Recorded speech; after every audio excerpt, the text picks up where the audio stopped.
Hello, patrons. Welcome back. Thanks for supporting me.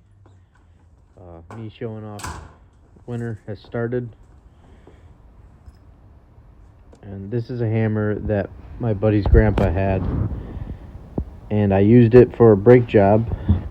And I never gave it back. So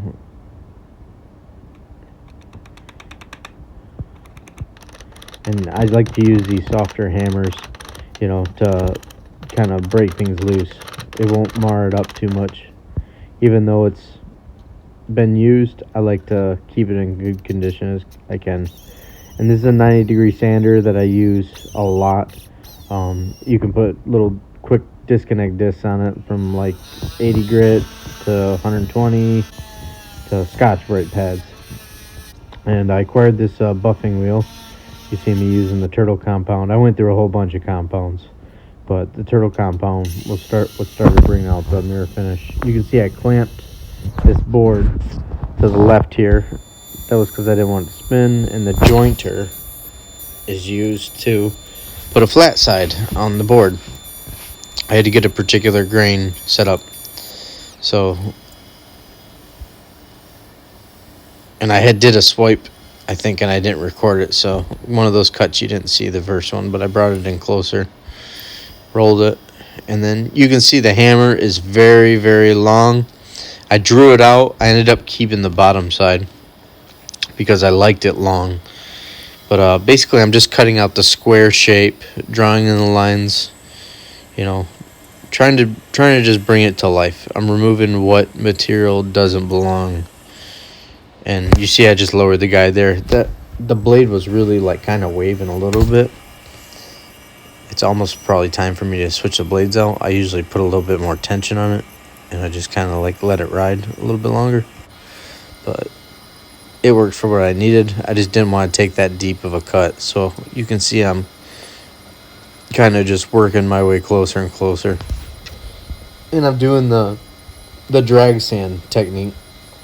That's where you drag it and it like rounds out the edge, and it's more of like a sanding technique. It's really, really neat concept to try. If you haven't tried this, you should really, really think about how you can like use a tool in a more efficient way. And you can see I'm working my way up the arm, and then I'm trying to get the end because the circle, I drew like a light circle in pencil. You can't see it, but it was just to get the rough shape. And then you'll see me just knocking the edges off the outside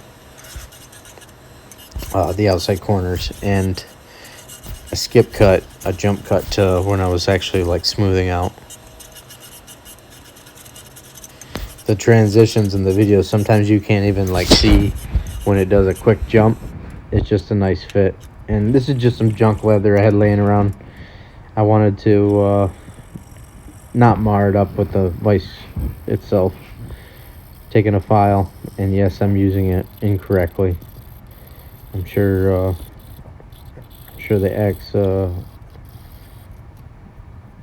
the file nerds will get mad. And you can see I had pencil. I draw the pencil on, and I just remove it, and I'm trying to check the shape. And I used the file itself to check the shape, which was really neat. That it was like the nice shape that I needed it to be. And just trying to get some different camera angles, and we're starting to work on the edge of the hammer itself. That way I can start drawing it on. Draw a center line. I drew multiple center lines. Some just using my finger. There's the check. And some using like a compass. You can see I'm just slowly driving. And this is the test fit. And you can see I got the door open. It's all snowy outside. So just a quick test fit just to get it on. And then I look down the shaft. That way I'm able to get everything square and straight. This helps. I have the hammer head on. I'm able to tell which side is flat. So I'm flattening the sides, the four sides that are most important now that I've drawn them in. Because it was a little oblong when I had first looked down the shaft. And then a quick sand, I think it was like 320, just to soften everything up. And I had wet the grain and all that. And did all that off camera. This is the wedge. I'm just getting ready. And I give it a quick bandsaw. And I've been wanting to put this in a video, so I thought of a little cool accent I could do with the hammer, because it's more of a display. They're going to hang it up when I give it to them. So I was like, why don't I put a little loop on the end and use my knurler to give it a little bit of accent. And ultimately, I cut a little bit more off right before I put it in. And this is the drill. I use electrical tape. It's a little trick I've always done just to mark my depth. And that's epoxy I was mixing up and put it in. Give it a little tap. It's in. And me cutting the wedge slot before I dye it.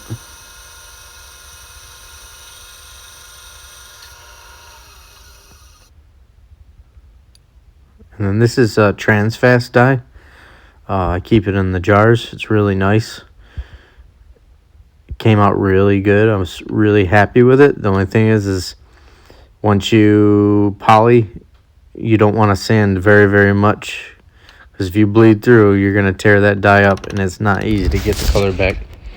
There I am putting the wedge in, and it came out really, really good. Really, really neat concept. Using the, of course, the soft hammer, I'm able to hit it to where eventually it starts kind of exploding, and then I give it a clean cut. I come in and I clean all the lines up, and ultimately I gave it one more sand after this, and then I came in and did it one more time just because I wanted it to be perfect. You see I went a little outside with the red, but I think it came out pretty good. Just one coat of poly here. I did multiple off camera. I just wanted to get one on camera. And then here you can see I take the turtle wax, the paste wax version of it. Basically getting the handle ready for some polishing. Getting it real good. And I laid that carpet down. This brush was a little too bad. It was too intense. So this is a cloth brush, a loose leaf one. And then there it is, all done. Came out really, really good. Me showing off the mirror finish. Okay, patrons, thank you. I appreciate it. I look forward to bringing you more videos.